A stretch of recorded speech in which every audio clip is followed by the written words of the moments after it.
Hello everyone! So today I made my very first faux front envelope. I'm trying this out for a swap. I'm joining in on a Facebook group.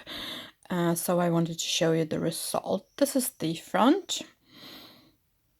It says just for you, and I had a little button over the seal of it.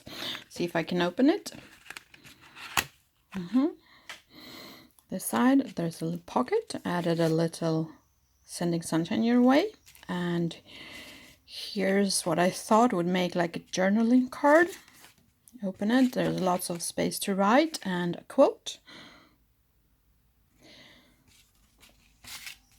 and I added a quote here as well, and here's just it's all about family.